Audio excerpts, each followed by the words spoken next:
नमस्कार, मैं धनंजय कुमार, द नागरिक में आपका स्वागत है। सुबह की खबरों में आज हम बात करेंगे छत्तीसगढ़ की। छत्तीसगढ़ आज जो है राहुल गांधी वहाँ पहुँच रहे हैं, कल भी वहीं रहेंगे और 4 जनसभाओं को संबोधित करेंगे। वो 4 जनसभाएँ हैं कोंडागांव, कांकेर, कवर्धा, राजनांदगांव जिले में सभाएँ करेंगे। और ये राहुल गांधी की चुनाव की घोषणा होने के बाद पहला दौरा है और पहले दौरे की बात है, लेकिन वहाँ लोग जो खास करके भाजपा के उम्मीदवार हैं, उनको टेंशन हो गया और टेंशन लाज़मी है। उसकी वजह ये बताई जा रही है कि जब वो पिछले चुनाव की बात है, जब 2018 की बात है, राहुल गांधी वहाँ गए थे और राहुल गांधी ने किसानों के लिए जो घोषणाएँ की थी, उन घोषणाओं ने ही गेम चेंजर का काम किया था और जो उम्मीद नहीं थी, उतनी बड़ी जीत मिल गई। और वो राहुल गांधी ने कहा था कि सरकार बनने के बाद हम किसानों का कर्जा माफ करेंगे और जब भूपेश बघेल की सरकार बनी तो किसानों का कर्जा माफ हुआ। धान की खरीद पे जो है ज़्यादा दाम दिया गया, ज़्यादा खरीदारी की गई और इस बार भी उम्मीद की जा रही है कि इस बार एक तो जाति जनगणना पे बात करेंगे, जाति सर्वे पे बात करेंगे, वो बड़ा इम्पोर्टेंट है, जो हर जगह राहुल गांधी कर रहे हैं। उसके अलावा कहा जा रहा है कि जो है मिनिमम सपोर्ट प्राइस जो है, उस पर इस बार प्रति एकड़ 20 क्विंटल धान खरीदे जाएंगे। इसके अलावा आवास न्याय योजना के तहत जो है 17 लाख लोगों को घर दिया जाएगा और इसके अलावा ये कहा जा रहा है कि वहाँ जो कर्ज है उसको भी फिर माफी की घोषणा की जाएगी।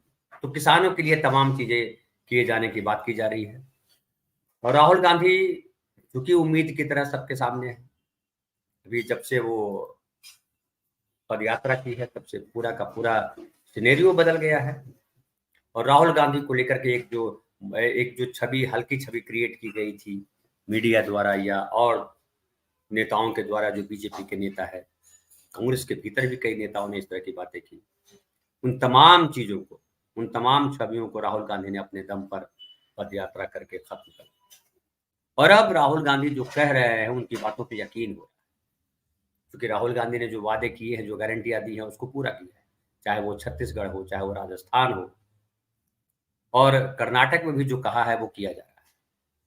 तो जाहिर है कि राहुल गांधी जो कर रहे हैं उसका असर जन जनमानस पर है और जिन इलाकों में राहुल गांधी जा रहे हैं, खास करके आज, वो बस्तर संभाग है, आदिवासी बहुल इलाका है और कहा जाता कि आदिवासियों में उनकी गहरी पैठ है, खास करके इंदिरा गांधी के जमाने से, और जो पुराने बुजुर्ग लोग हैं वो अब भी याद करते हैं इंदिरा गांधी। और आपको शायद मैंने पिछले प्रोग्राम में बतलाया था जब प्रियंका गांधी वहाँ गई थी कि वहाँ के लोग इंदिरा गांधी को याद करते हैं और कहते हैं कि प्रियंका में इंदिरा की छवि है। तो छत्तीसगढ़ में जो, हालांकि कहा जा रहा था कि छत्तीसगढ़ में जो है वो इस बार पिछली बार की तुलना में कम सीटें आएंगी। पिछली बार 68 सीटें आई थी, 90 में से 68 सीटें आई थी। कहा जा रहा था कि इस बार जो है थोड़ी कम जाएंगे सीटें, क्योंकि एंटी कैम्पेन्सी भी होगी।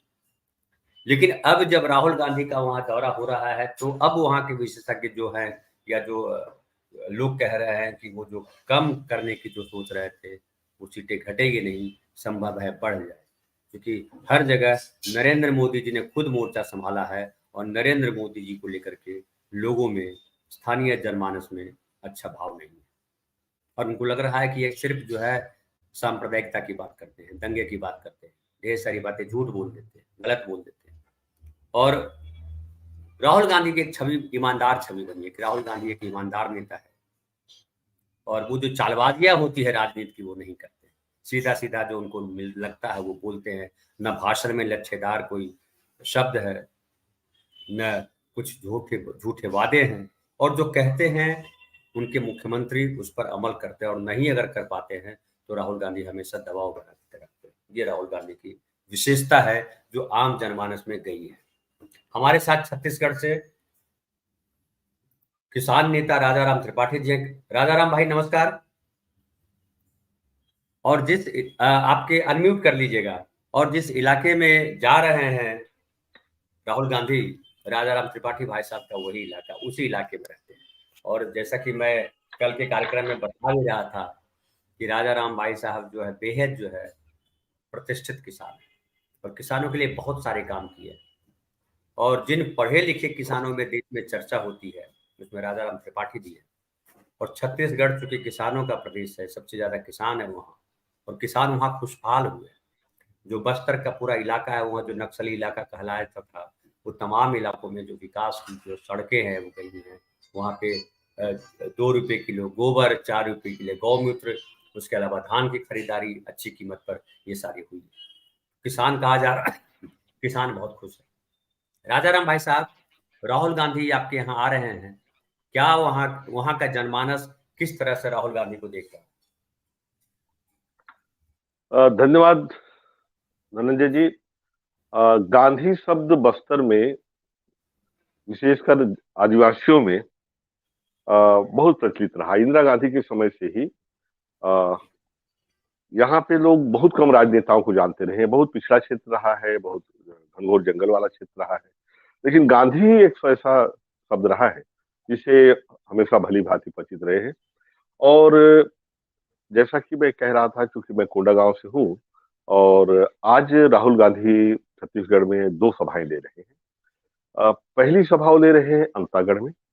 अंतागढ़ के राजनीतिक समीकरण बता दूं कि अंतागढ़ भानु प्रतापपुर जो विधानसभा क्षेत्र है, वहां पर पिछले जो विधायक थे वो अनूप नाग थे। वो एसटी सीट है, आदिवासी सीट है। और वो उस समय उन्होंने विक्रम उर्सेंडी को हराया था। विक्रम उर्सेंडी भाजपा के प्रदेश अध्यक्ष भी हुआ करते थे, भाजपा के छत्तीसगढ़ के, और उनको हराया था उस क्षेत्र में। और वो भी कोई बहुत ज्यादा वोट मतलब वहां नहीं है। मतलब वो करीब 52-54 पाए थे, और विक्रम उर्सेंडी 43, यानी 13,414 वोट से हराया था।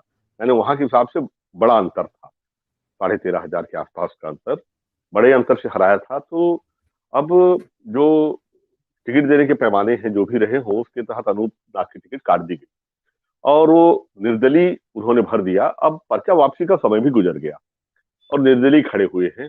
और वहां से उनके चिर प्रतिद्वंदी विक्रम उर्सेंडी खड़े हैं भाजपा की ओर से। और साथ में आप पार्टी ने भी वहां पे संत राम सलाम को उतारा है।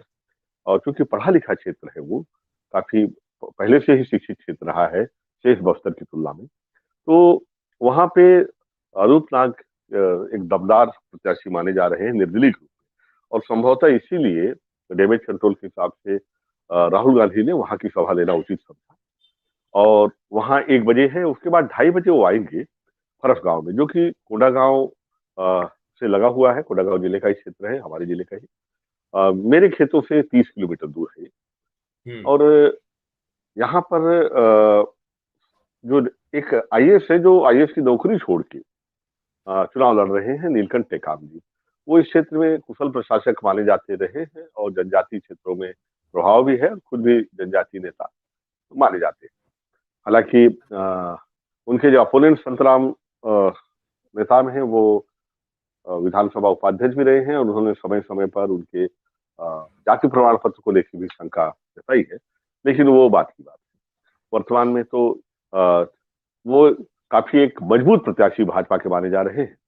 और संभवतः इसीलिए संतराम जी को की सभा राहुल गांधी ले रहे हैं 1 बजे। तीसरी सभा राजनांदगांव में। चारों सभाएं बड़ी महत्वपूर्ण हैं धनंजय जी। तो आप समझिएगा, एक जगह भाजपा अध्यक्ष चुनाव लड़ रहे हैं, वहां आ रहे हैं। दूसरी जगह जो रिटायर्ड आईएएस और माना जा रहा है कि बड़ा चेहरा होंगे बीजेपी के आगे चल के और विशेषकर जनजातीय राजनीति जो कि छत्तीसगढ़ में हावी है, उसको लेकर। और तीसरी इनकी सभा है राजनांदगांव, जो कि पूर्व 15 साल से जो मुख्यमंत्री रहे रमन सिंह जी के चुनाव क्षेत्र है। वहां पे गिरीश देवांगन खड़े हुए हैं, और गिरीश देवांगन जी भूपेश बघेल जी के गहरे साथी मित्र भी माने जाते हैं और साथी भी माने जाते हैं। विश्वसनीय नेता हैं, विवादों से परे हैं। तो रमन सिंह के खिलाफ खड़े किए, क्योंकि रमन सिंह भी एक कौमी नेता के रूप में जाने जाते हैं। तो वहां पे इस बार कुछ बड़ा फेरबदल अगर होता है तो ये सोचकर संभवतः राहुल जी वहां जा रहे हैं। चौथी सभा और महत्वपूर्ण है। चौथी सभा इनकी हो रही है कवर्धा में। कवर्धा रमन सिंह जी का गृह ग्राम है, और यही वो जगह है जो छत्तीसगढ़ को शांति का टापू माना जाता है। यहाँ पे सांप्रदायिक सद्भाव पिछले कुछ महीनों पहले, मतलब ज्यादा दिन नहीं हुआ, बिगड़ा था। और जब वहां का माहौल बिगड़ा, दंगों की स्थिति आई, तो भूपेश बघेल ने बड़ी कड़ाई से उनसे निपटा, और इतनी कड़ाई बरती कि बाकी जगह फिर जिस तरह से डैमेज कंट्रोल किया, और जिस तरह से आग बुझाने में अपनी आप सर्वोत्तम शक्ति आपको आग बुझाने में देना चाहिए, क्योंकि अगर वो भड़क गई फिर बाद में कंट्रोल करना कठिन होता है। तो मैं उसकी सराहना भी मैंने उस समय भी की थी। तो ये चारों सभाएं राहुल गांधी जी की बड़ी महत्वपूर्ण हैं जो होने जा रही।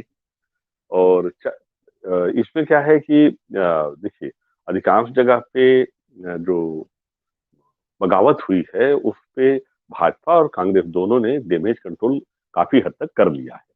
लेकिन पहले चरण में 20 सीट के चुनाव हो रहे हैं, जिनका नाम वापसी का दिन खत्म हो गया है। तो अब क्या है, मान मनोबल का दौर चले गया, जो खड़े तो हैं ये वो अभी खड़े हैं। अभी जो राहुल गांधी जहाँ सभाएं कर रहे हैं वहां 7 नवंबर को ही शायद जो है उस हिस्से में 7 नवंबर को ही चुनाव हो। हाँ, कुछ हिस्से में बस्तर में मुख्य रूप जी से बस्तर जी। में 7 नवंबर को हो रहा है, और हम्म, 70 सीटों में बाद में होगा, जिनका नाम वापसी का की तारीख 2 तारीख है, 2 नवंबर है। जी तो उसमें जी अभी जी। मान मनोबल के लिए वक्त बचा हुआ है। हम्म। लेकिन यह तो हो गया। और कांग्रेस के पक्ष में अच्छी बात यह रही कि जैसे जगदलपुर में बता रहा था, बड़ी संवेदनशील, बड़ी हॉट एंड सेंट्रल सीट है, 12 सीटों की आदिवासी क्षेत्रों की। और बस्तर इसलिए महत्वपूर्ण है क्योंकि बस्तर में धनंजय भाई, कभी ऐसा हुआ है कि 11 सीट भाजपा को मिल गई है और कांग्रेस को 1 सीट मिली, 12 सीट हम्म। में। और यह भी हुआ है कि 11 सीट कांग्रेस को मिल गई है और भाजपा को 1 मिला है। तो बस्तर का अच्छा। जो जनमत, हाँ, बस्तर का जनमत अ, मतलब बड़ी एकजुटता दिखाता है। और तो इस इस बार क्या जो लग रहा है, इस बार आपको क्या लग रहा है? लोग तो कह रहे हैं अ, कि बीजेपी के जो कैंडिडेट हैं वो टेंशन में, कि राहुल गांधी आ जाएंगे तो हमारी जीत गड़बड़ाएगी, क्योंकि राहुल गांधी अ, विश्वसनीयता खत्म हो गए। राहुल गांधी की सभाएं, मैं कहता हूं कि राहुल गांधी का जिस तरफ से ग्राफ ऊपर गया है, जिस तरफ से उन्होंने जनता से कनेक्ट किया है, भारत जोड़ो यात्रा मेन मीडिया ने नहीं दिखाया, लेकिन आप लोगों ने जिस तरह से भारत जोड़ो मीडिया को लोगों तक पहुंचाया, भारत जोड़ो यात्रा को, तो उससे राहुल गांधी की छवि दिनों दिन निखरते जा रही है। जैसे अभी सतपाल मलिक से एक इंटरव्यू उनका था, जो अभी केवल 25 तारीख का ही है, लेकिन जिस अलग अलग चैनल पे इतने लोगों ने देखा, और उन्होंने देखा कि हर मुद्दे को राहुल गांधी बड़ी संवेदनशीलता और समझदारी के साथ एड्रेस करते हैं। तो जो दशकों से बनाया गया एक मिथक था कि ये बंदा कुछ समझता नहीं, इसको कुछ आता नहीं, वो भ्रम जो दरक गया, टूट गया, तो एक चमक, एक नई छवि आई है। और वो जहां भी जाएंगे, जहां से जनता से कनेक्ट करेंगे, और जनता से कनेक्ट जो शब्द है मैं बोलूंगा, जनता से डायरेक्ट कनेक्ट करने में राहुल गांधी का कोई शादी नहीं।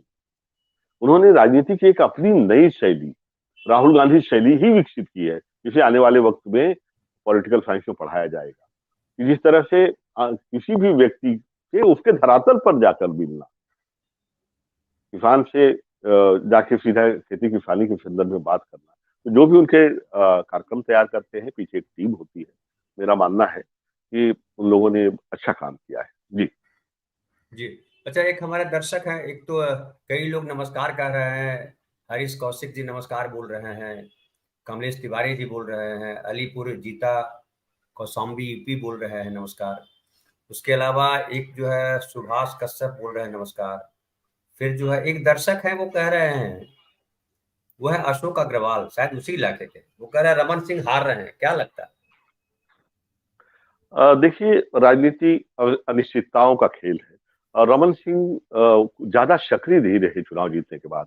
आपने उनका वो क्लिपिंग भी सुनी होगी, जब उन्होंने कहा था कि 270 वादा किया था बोनस का, और फिर केंद्र शासन ने हमें सपोर्ट नहीं किया, नहीं तो सत्ता से हम नहीं जाते। तो उनकी नाराजगी भी रही है केंद्र से कि वो छत्तीसगढ़ की जनता की नब्ज को भी समझते हैं।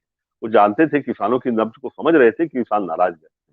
और जब केंद्र ने नहीं मानी उनकी बात और अंततः चुनाव हार गए, तो फिर अपने क्षेत्र में ज्यादा सक्रिय नहीं रहे और रायपुर में रहते हैं। हालांकि उनकी एक सौम्य नेता की छवि रही है और लोग उसे पसंद भी करते रहे हैं। इस बार चूंकि सक्रियता की अगर बात हो तो मेरा मानना है गिरीश देवगन भी रायपुर के से जाके वहां चुनाव लड़ रहे हैं। दोनों बाहर के प्रत्याशी हैं, लेकिन जिस तरह से तैयारी भूपेश बघेल कर रहे हैं, राष्ट्रीय नेतृत्व आ रहा है, राहुल गांधी आ रहे हैं, भूपेश बघेल स्वयं अपने मित्र के चुनाव प्रचार में लगे हुए हैं, तो उससे क्या है कि रमन सिंह जो एक तो कटे रहे और राष्ट्रीय नेतृत्व जो कहीं आता भी है तो अपनी पूंगी बजाता है। वही मोदी जी हाँ, आते हैं तो मोदी जी ये भी कहा जा रहा है कि नरेंद्र मोदी जी के साथ उनके रिश्ते अभी सही नहीं हुए। और जिस तरह से पिछली बार आपने जो बतलाया कि रमन सिंह को दुख हुआ कि केंद्र सरकार ने नहीं किया, उनके जो वादे पूरे नहीं होने दिए। आवेश तिवारी जो आप भी जानते हैं, उनको उनको हमारे प्रोग्राम में उन्होंने कहा कि जो रमन सिंह ने जो वादे किए थे वो पूरे नहीं होने दिए, जानबूझ करके बीजेपी के घोषणा पत्र को काम का नहीं करने दिया नरेंद्र मोदी जी।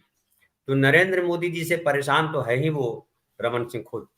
लेकिन मोदी जी ने जिस तरह से छत्तीसगढ़ में भी सारा कुछ अपने माथे पे ले लिया है कि मुझे ही वोट दो, क्या लगता है कि मोदी जी की लोकप्रियता वहां मौजूद है कि उनका सब जो है भांडा फूट गया? पहली चीज तो धनंजय भाई मैं ये कहना चाहूंगा कि अ, रमन सिंह से मोदी डरे थे एक समय, जब 15 साल तक मतलब तीसरा टर्म चल रहा था और चूंकि ये भी गुजरात से 3 टर्म पे आ गए थे, तो रमन सिंह की छवि एक सौम्य नेता की थी और काफी हद तक बेदाग नेता की थी, नागरिक आपूर्ति निगम का घोटाला आने के पूर्व। तो कहीं न कहीं जैसा कि होता है कि जो जिस तरह से आप जिस स्थिति में आप शिवराज सिंह चौहान को देख रहे हो, हर वो बड़ा चेहरा जो केंद्र को आगे बढ़ के चुनौती दे सके, उसके पर पहले ही काट दिए जाते हैं। ये पार्टियों में अमूमन रहा है। भाजपा में इस समय दिखने में आ रहा है, नहीं तो मतलब party with A difference, cadre वाली पार्टी, अनुशासन वाली पार्टी, कई चीज कहा जाता था, लेकिन सत्ता आने के बाद सबका चरित्र लगभग एक जैसा हो जाता है, मेरा आकलन है। तो रमन सिंह जी को कहीं न कहीं उसी समय ही पिछले चुनाव 2018 के चुनाव में ही किनारे कर दिया गया, मतलब लगा दिया गया, किनारे लगा दिया गया, मेरा मानना है। और वही पीड़ा रमन सिंह जी के भाषण में भी दिखी है और कहने में भी दिखी। हालांकि सौम्य नेता हैं, खुल के कुछ भी कहने से बचते हैं और निश्चित रूप से एक समय वो केंद्र में बड़े चेहरे थे और केंद्र से ही आए थे। वो खनन मंत्री थे, रमेश बैस जी को इनकी जिम्मेदारी दी जा रही थी छत्तीसगढ़ की, लेकिन उन्होंने मना कर दिया था। वो केंद्र की राजनीति छोड़कर वो राज्य में आने से उन्होंने उस समय इनकार किया और उस समय इन्होंने मान लिया कि ठीक है, अनुशासित व्यक्ति थे, इनको भेजा गया। इन्होंने स्टेट कैबिनेट मिनिस्टर का पद छोड़ के ये छत्तीसगढ़ में आए और फिर चुनाव जीते। और उस समय चुनाव भाजपा नहीं लड़ी थी, मैं बार बार कहूंगा, उस समय जनता लड़ी थी। और भूपेश बघेल के समय भी कांग्रेस पिछले चुनाव में जनता चुनाव लड़ी थी, भाजपा के अगेंस्ट। आज जो चुनाव है कांग्रेस और भाजपा लड़ रही है अपने, आज मुद्दे पे चुनाव हो रहा है। मुद्दा किसान है, बिल्कुल अच्छा, क्लियर है। हाँ, मुद्दा किसान है, मुद्दा धान है। हिंदू मुसलमान का कितना असर है? नहीं नहीं, ये कार्ड तो गड्डी से बाहर ही नहीं निकला। कवर्धा में निकालने की कोशिश की गई थी, लेकिन भूपेश बघेल ने जिस तरह से एक्शन लिया, ये कार्ड है वापस गड्डी में चला गया। तो राहुल गांधी के आने से भूपेश बघेल, अब जो सर्वे आ रहे थे उसमें ये आ रहा था कि जो है कुछ पिछली बार की तुलना में कम सीटें आएंगी इनको, भूपेश बघेल जी को, बीजेपी की सीटें बढ़ेगी। हालांकि अभी शायद 71 सीटें उनके पास है 90 में से, पहले 68 जीती थी उन्होंने। इस बार क्या लग रहा है कि सीटें जो है कांग्रेस बीजेपी में बांटी जाएगी या और दूसरे दल जो पिछली बार थे वो सस्टेन करेंगे, वो रहेंगे? और दूसरी बात ये कि क्या लग रहा है कि राहुल गांधी की ये जो 2 दिन का दौरा है उसका कितना असर पड़ेगा वहां के स्थानीय, चूंकि राहुल गांधी स्थानीय मुद्दों पर बात कर रहे हैं, लगातार मुद्दों पर बात कर रहे हैं, चाहे वो आवास की बात हो, चाहे वो किसान की बात हो, चाहे वो जातिगत जनगणना की बात हो, जाति सर्वे कितना इंपॉर्टेंट है वहां के लिए। तो इस पे जरा जानकारी दीजिए। देखिए, राहुल गांधी हालांकि 4 सीट पे आम सभा कर रहे हैं, लेकिन ये आसपास के करीब मेरा मानना है 7 सीट 8 सीट पे इसका प्रभाव पड़ेगा। और कई जगह पे अंतर बहुत ही कम रहे हैं, जैसे कि फरफगांव में सभा ले रहे हैं और कोंडागांव के भी कांग्रेसी जा रहे हैं सब वहां भाग लेने के लिए, जैसे मुझे सुबह पता चला। तो कोंडागांव जो एक विधानसभा सीट है, यह भी बड़ी महत्वपूर्ण सीट है, क्योंकि यहाँ पीसीसी चेयरमैन मोहन मरकाम, जो कि काफी एनर्जेटिक और डायनेमिक और युवा नेतृत्व माने जाते रहे, कांग्रेस के 4 साल तक अध्यक्ष थे, और वो यहाँ चुनाव लड़ रहे हैं। लेकिन यहाँ जो लता उसेंडी है, उनकी भी जमीनी पकड़ बहुत मजबूत है। 15 साल तक वो भी यहाँ पे मंत्री रही और बहुत सारे काम उन्होंने भी करवाए हैं। तो यहाँ कांटे की टक्कर है, और पहले भी कांटे की टक्कर थी। 2013 में 5,000 वोट से जीते थे मोहन मरकाम जी, और पिछला चुनाव तो 1770 वोट से जीते थे। तो अगर ऐसे में राहुल गांधी की सभा से और जो मुद्दों को जिस तरह से एड्रेस करते हैं, वोट कुछ भी थोड़ा भी स्विंग होते हैं, तो साथ के प्रत्याशियों को भी निश्चित रूप से फायदा होगा। और जी उनका एक अपना व्यक्तित्व जो निकल के आया है, विशेषकर युवाओं में, विशेषकर जो युवा जो है, जो टेक्नोलॉजी के साथ जुड़े हुए युवा हैं, पढ़े लिखे युवा हैं, और बस्तर में शिक्षा का प्रभाव पिछले 5-4 सालों में जो जिस तरह से काम हुआ, और भाजपा ने भी काफी काम किया स्कूलों को लेके यहाँ पे, तो बस्तर पहले जैसा नहीं रहा। अब आप निरक्षर बस्तर नहीं कह सकते, अब बस्तर बोलता भी है, सुनता भी है, जवाब भी देता है। जी। एक दर्शक हमारे हैं अशोक अग्रवाल, वो कह रहे हैं 54 सीट आएगी कांग्रेस की। तो मैं पिछली बार से तो कम हो जाएंगी सीटें, अगर 54 सीट आएगी तो फिर तो प्रभाव नहीं सही है। भूपेश बघेल सरकार ने और राहुल गांधी का दोनों का प्रभाव कम है, इसका मतलब, अगर ऐसा ये कह रहे नहीं हैं। नहीं, मैं इसलिए अशोक अग्रवाल जी की बात से कुछ हद तक मैं सहमत हूँ धनंजय जी। मैं लगातार कहते रहा हूँ कि पिछला चुनाव जनता लड़ी थी भूपेश के हम्म, पक्ष में।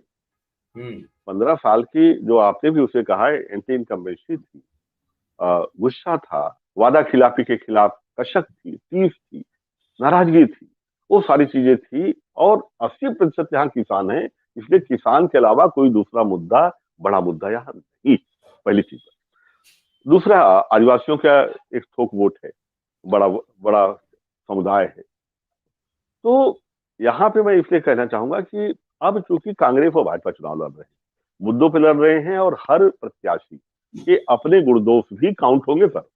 हर प्रत्याशी से राहुल गांधी हर एक की नैया पार नहीं कर पाएंगे, उसके अपने कर्म भी तो हैं। 5 साल तक जनता क्षेत्र में क्या काम किया है, किस ढंग से व्यवहार किया है, और जो जिन लोगों ने मदद की है यहाँ के प्रत्याशी की चुनाव के समय, क्या उनके फोन उसने उठाए, क्या आड़े वक्त पे वो खड़ा हुआ, ये सारी चीजें मायने रखती है चुनाव में।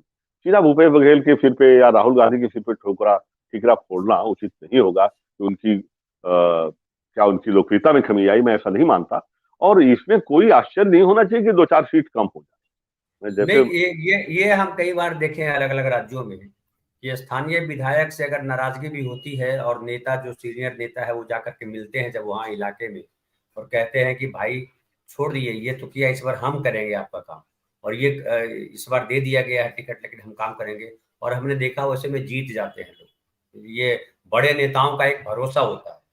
तो राहुल गांधी वहां अगर भरोसा देते हैं, तो अगर मान लिया कि वो जो लोकल विधायक है उन्होंने बदमाशियां की हैं, और राहुल गांधी ने या भूपेश बघेल के पास अगर ये शिकायत पहुंची है, तो जरूर उसको एड्रेस किया होगा उन लोगों। तो क्या इसका असर पड़ता है इस इलाके में कि बड़े देखिए, नेता कह रहे हैं, क्योंकि नाम तो लेंगे उन विधायकों के जिनको जिताना है। एक दूसरी बात ये है, एक और आखिरी सवाल है ये, दूसरी बात ये है कि आपने कहा कि इस बार कांग्रेस वर्सेस बीजेपी चल रहा है, मुद्दों की बात हो रही है। बीजेपी के पास क्या मुद्दे?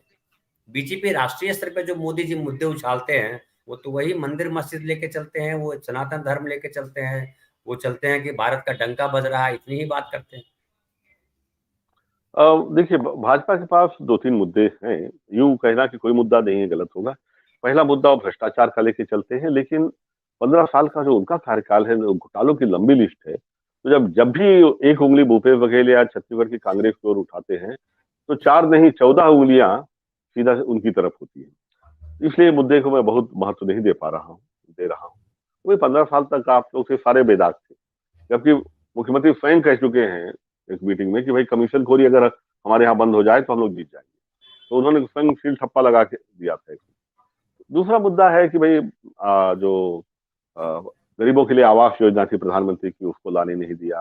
आप लोगों के लिए इन योजनाओं का रास्ता रोका, नहीं, इस तरह की बातें वो लेके जा रहे हैं। और जो योजनाओं के कार्यान्वयन में जो खामियां रह जाती है, जैसे गोठान कार्यक्रम है, नरवा गरवा घुरुआ बाड़ी, जो फ्लैगशिप योजनाएं हैं, ये योजनाएं बहुत अच्छी हैं, मैं हमेशा कहता रहा हूँ कि गाँव, खेती, सिंचाई से इन सब से जुड़ी हुई योजनाएं हैं। और लेकिन जब क्रियान्वयन होता है, जो ब्यूरोक्रेसी होती है उसको किस तरह से देती है, मैदानी अमला उसे किस तरह से लेता है, तो जब खामियां रह जाती हैं तो निश्चित रूप से वो निगेटिव में जाता है थोड़ा। अच्छा, तो एक मैं एक यही तो कह एक जी जी जी हाँ, कंप्लीट कर लीजिए। लेकिन मैं ये कहना चाहूंगा कि मुख्य रूप से बड़ा मुद्दा जो था धान की कीमत और कर्जा माफी, इन दोनों ने कांग्रेस को की जीत काफी हद तक सुनिश्चित कर दी। अब अग्रवाल साहब का जो कहना है, उनका अपना आकलन होगा 54 सीट का, और मेरा भी मानना है कि जो पिछले बार आया था वो रिजल्ट कोई सेम हो कोई जरूरी नहीं है, और कुछ सीटें घटबढ़ हो सकती हैं, या कोई अंडर करंट हो तो हो सकता है बढ़ भी जाए। मैं भी नहीं कि उसे हम्म भी दावा नहीं करता हूँ जी। हम्म। एक और इस सवाल ये कि वहां पे आरएसएस का कितना प्रभाव है?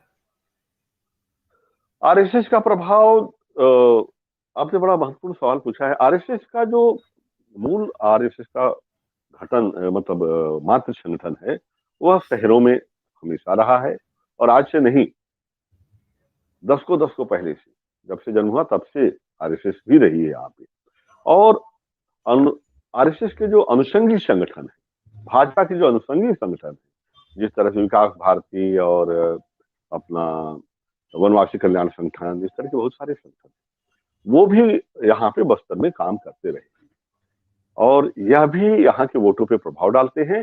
चलते चलते एक बात और कहूँ, अरविंद नेताम की हमर राज पार्टी और ये जनता कांग्रेस, अजीत जोगी के सुपुत्र की जो पार्टी है, जनता कांग्रेस, शिवसेना, इस तरह से क्रांति, छत्तीसगढ़ क्रांति सेना, इन पार्टियों का भी अपने एक एक दो दो सीट पे प्रभाव है, हम्म और इन्हें भी पूरी तरह से हम खारिज नहीं कर सकते। निर्णय में, अंतिम निर्णय में इनकी भी भूमिका रहेगी। और धनंजय भाई, एक बात आपने कही, मान मनोबल, बड़े नेताओं के आना, नाराज कैंडिडेट के कंधे पे हाथ रख के उसको सक्रिय करना फिर से कि अरे काम पे लग जाओ, ये सारी चीजें भी मायने रखती है। उसके लिए अभी 7-8 जी दिन, पहले दौर के लिए 6-7 दिन का टाइम है दोनों पार्टियों के पास, तो जी मैदान अभी जी खुला हुआ है जी। जी। एक दर्शक हमारे कह रहे हैं, चूंकि आपसे लगता है कि खबर ये फैल गई है सब जगह कि राहुल गांधी आपसे मिलने वाले हैं, तो ये कह रहे हैं कि राजा राम जी, राहुल जी को एक सलाह देना। ये वीरेंद्र ग्रोवर है, बोले राजा राम जी, वीरेंद्र राहुल जी को एक सलाह देना कि राहुल जी अपने मुख्यमंत्री या राज्य अध्यक्ष के मार्फत सभी को ये सलाह और आदेश दें कि जो विधायक या सांसद जनता से मेल जोल नहीं रखेगा, हवा हवाई रहेगा, तो फिर उसको दोबारा स्पेस नहीं मिलेगा। क्या आप ये ग्रोवर राहुल गांधी जी, जी को? ग्रोवर साहब की बात से पहली बात तो मैं बिल्कुल सहमत हूँ, और राहुल गांधी भी सहमत होंगे, क्योंकि बात वाजिब उन्होंने कही है, दो टूक कही है, ये होना भी चाहिए।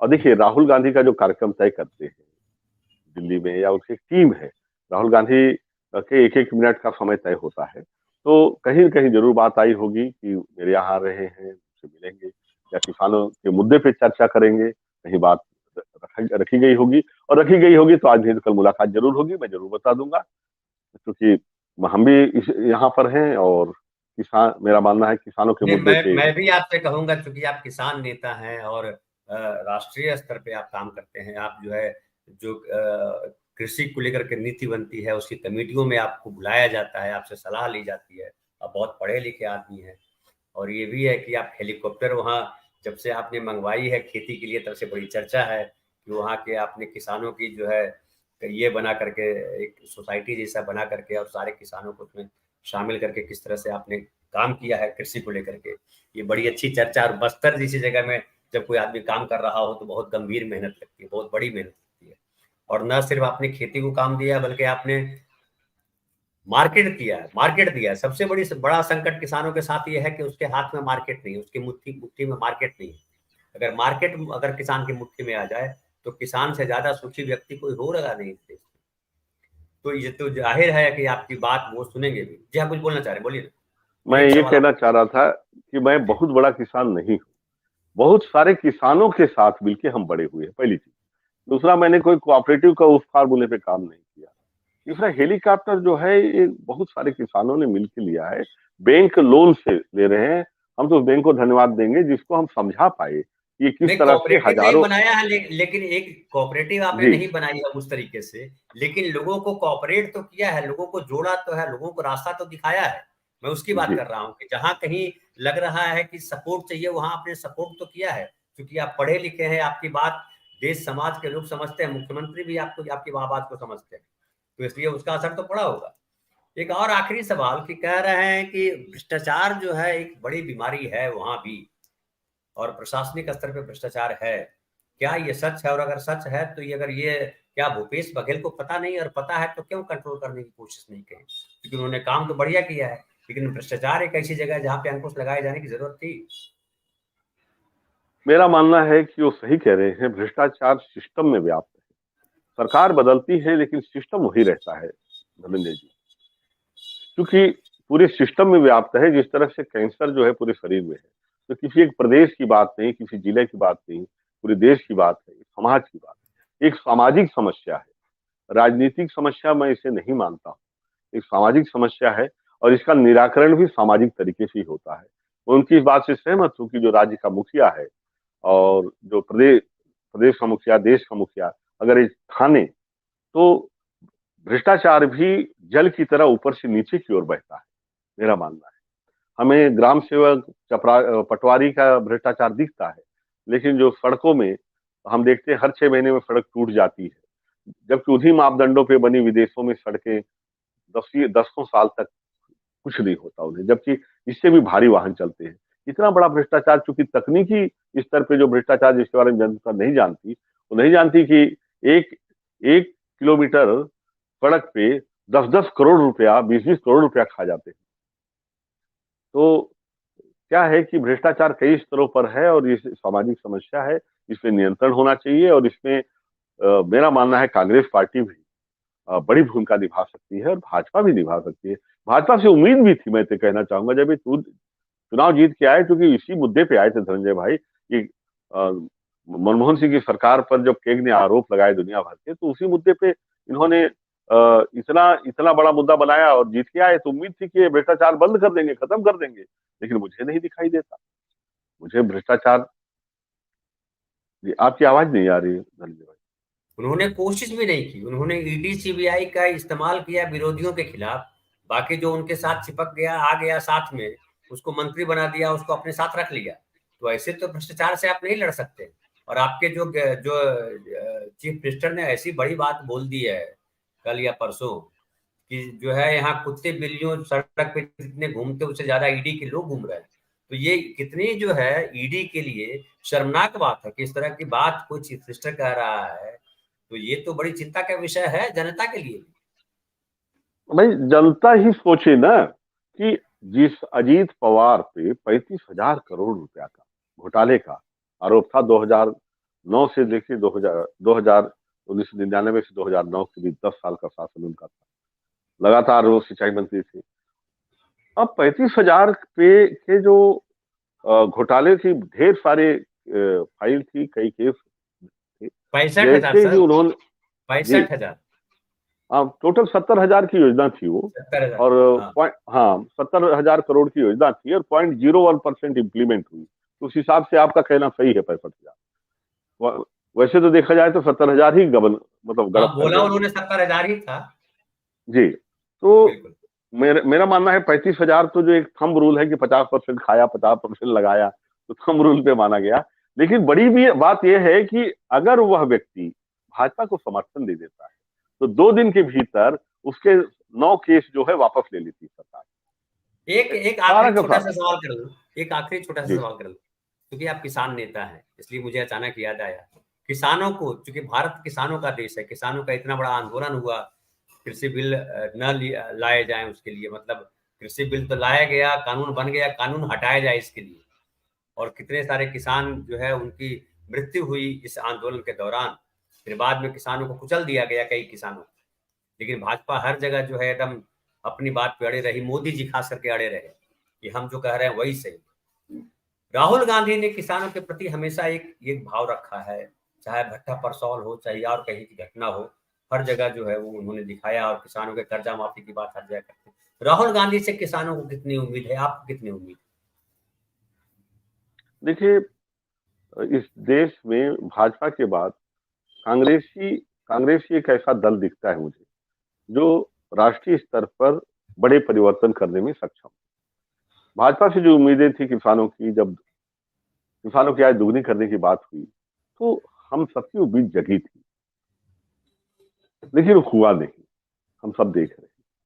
और उसके बाद के भी इनके क्रियाकलाप जो थे वो किसानों को बहुत नाराज करने वाले। न्यूनतम समर्थन मूल्य जो हमारा प्रमुख मुद्दा है कि भाई स्वयं नरेंद्र मोदी जी जब गुजरात के सीएम थे तो न्यूनतम समर्थन मूल्य के पक्ष में बाकायदा उपभोक्ता कमेटी के एक चेयरमैन थे, मनमोहन सिंह को रिपोर्ट सौंपे। उन्होंने कहा कि किसानों को न्यूनतम समर्थन मूल्य दिया जाना चाहिए और कानून से ही संभव है, कानून के जरिए। और पिछले देखिए 9 साल होने जा रहे हैं, लगातार इनकी सरकार है, किसान आंदोलनरत है, लगातार पूरे देश में आंदोलनरत, लेकिन न्यूनतम समर्थन मूल्य देने की बात ही नहीं होती। एक कमेटी बनाई, उसमें आप ही के लोग सब भर दिए आपने, तो आईएएस, रिटायर्ड आईएएस सब आपके तनख्वाही लोग हैं जिनको आपने कहीं न कहीं उपकृत किया था, और उम्मीद कर रहे हो कि वो किसानों के पक्ष में बना देंगे। कुछ होना जाना नहीं है। तो ये चीज सामने आएगी। राहुल गांधी को किसान को केंद्र में रखना होगा। यह आज भी यह देश गांव का है, किसानों का है। ये किसान ही हैं जो 1 अरब 42 करोड़ लोगों का पेट भर सकते हैं धनंजय भाई, वरना जी कोई भी सरकार इंपोर्ट करके इनका पेट नहीं भर सकती, गेहूं आयात करके नहीं खिला पाएगी। जी। राजेश सिंह कह रहे हैं कि धनंजय जी, भारत जोड़ो यात्रा के बाद राहुल गांधी बहुत पॉपुलर लीडर हो गए। मिजोरम में कांग्रेस की बहुत दयनीय पोजीशन थी, लेकिन राहुल के 2 दिन की विजिट मिजोरम में फाइट मिला है। बिल्कुल आप सही कह रहे हैं। हमने 2 दिन पहले ही मिजोरम का कार्यक्रम किया था, और जो नॉर्थ ईस्ट के जो एक अखबार है उसके संपादक हैं रविशंकर रवि, उनसे हमने बात की। वीडियो है वहां पे, आप देख सकते हो। तो राजाराम भाई, आप आए, बहुत बहुत धन्यवाद। और फिर हम जल्दी ही आपसे बात करेंगे वापस छत्तीसगढ़ पे। राहुल गांधी की सभा हो जाए, उसके बाद फिर क्या प्रभाव पड़ा, फिर हम उसको सुनेंगे। और हमारे साथ जो दर्शक जुड़े रहे, आप सबका भी बहुत बहुत आभार। और फिर हम मिलेंगे 2:30 बजे के कार्यक्रम में। आप सब लोग जरूर आइए।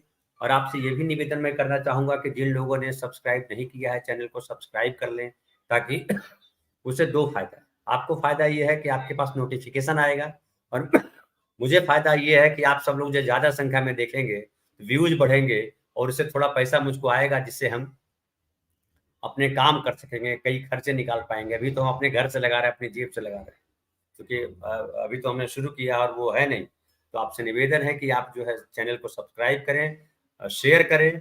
और अगर आपसे आप आर्थिक तौर पे मजबूत हैं तो आप जो है हेल्प भी करें। सुपर स्टिकर, सुपर थैंक्स, हमने अकाउंट नंबर भी दिया हुआ है, उस पर भी आप डायरेक्ट कर सकते हैं, तो वो भी करें। और जो है आप इसको शेयर करें, सब्सक्राइब तो जरूर कर लें। बहुत बहुत धन्यवाद। 2:30 बजे जरूर आएंगे।